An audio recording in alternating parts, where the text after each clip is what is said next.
Start wearing a turtleneck or get some garlic infused aftershave, the vampires are back, baby. V Rising has recently been unleashed out of early access, and I've been spending some time chowing down on peasant and priest alike. After spending 80 hours before it hit full release, I was interested to see what was new, but before that, let's just start with the basics. V Rising is an isometric action RPG with a bit of crafting and survival, where you, an ancient vampire, awake from a long sleep to a world that has cleansed itself of vampirism quite effectively. You can explore the world of V Rising in solo play, or you can venture online and either play cooperatively with friends or randoms, or even in competition with other vampire players in PvPvE modes. So what's the backstory of this world? Well, vampires once ruled the night and feasted on the villagers until the latter found the power of religion and bright, glowing laser swords. These same villagers managed to take out the Big D. No, not that Big D. I mean Dracula, you frickin' filth wizards. That'll teach me to write a script at 1 AM.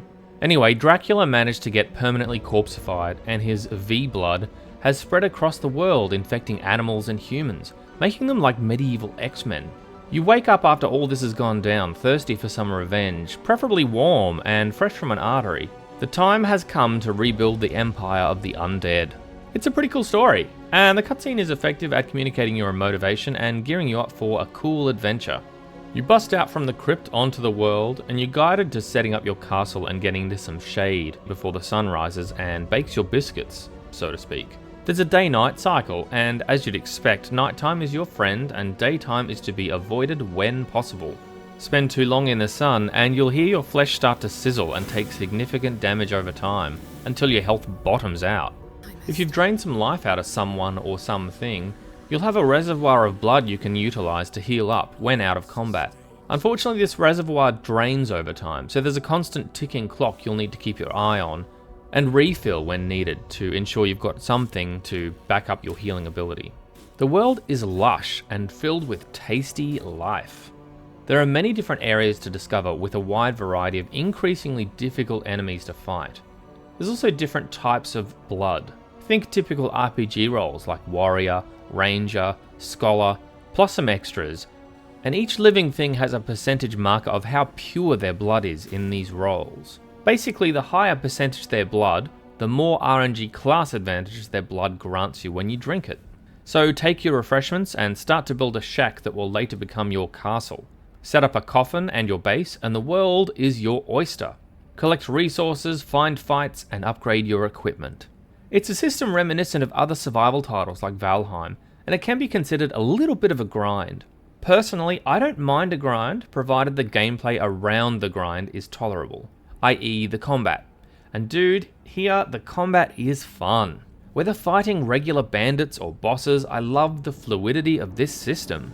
There's an awesome sense of flow, a back and forth between you and your prey. The controls are tight, and the sensation is addictive. The main thrust of the whole game is to tech up and fight these V-blood bosses. This is the main hunt. You track each boss by their blood because they don't often stay still, they'll roam around. So you track them down, have an epic fight, and then drain them dry. In doing so, you gain extra abilities, and this is the cool part. Utility skills, spells, combat abilities, even shape-shifting. Each boss gives you a new one to play with. The movement is controlled with WASD, and the combat is split between mouse and keyboard. Left click is your normal weapon swing, Q will execute a powerful heavy weapon attack, and then you'll have a few spells slotted to R, C, and T. The camera can sometimes be a little bit in your way, but thankfully you can swing it around with right click.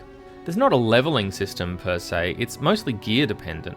As you get more elaborate armor, weapons, and rings, your gear level increases and allows you to take on higher level bosses and harder level resources. Of course, you don't always have to gear up to fight high level enemies. You can get pretty clever pitting grunts and even bosses from different factions against each other, destroying each other's health pool, and eventually letting you swoop in for the kill. It's very manipulative, very, very vampire-y. The world feels alive with all its inhabitants roaming the imposing dark forests and the well-trodden roads between settlements, mines, cathedrals and bandit camps. For the most part, the NPCs don't just stand around, they have a daytime and a nighttime routine and even patrol the roads in squads. Looking to the graphical options in the game, there are fairly simple settings, but even on my RTX 2070 Super with everything turned to high, the game ran buttery smooth the whole time. As time progresses and you gather resources, your castle gains aesthetics, cosmetics, and even levels. It can look pretty epic once it's done up. The voice acting of the protagonist is delivered with the undertone of restrained hostility in every phrase. Blood sustains me. The voices of surprise as you pass villages and bandits is also pretty entertaining. I really like the resonant church bell as it tolls to warn you of the impending sunrise.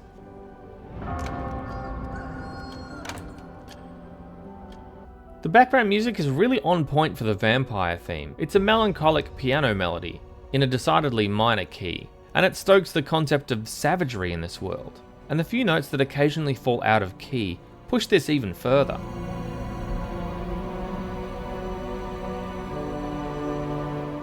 It's the kind of music that wouldn't sound out of place in the Castlevania animated series on Netflix. And that's what we call a slick segue. Like every game nowadays, there are a few DLCs available for this game.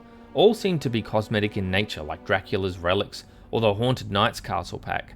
There's also been a clever tie-in with the aforementioned Castlevania series, the Legacy of Castlevania Premium Pack.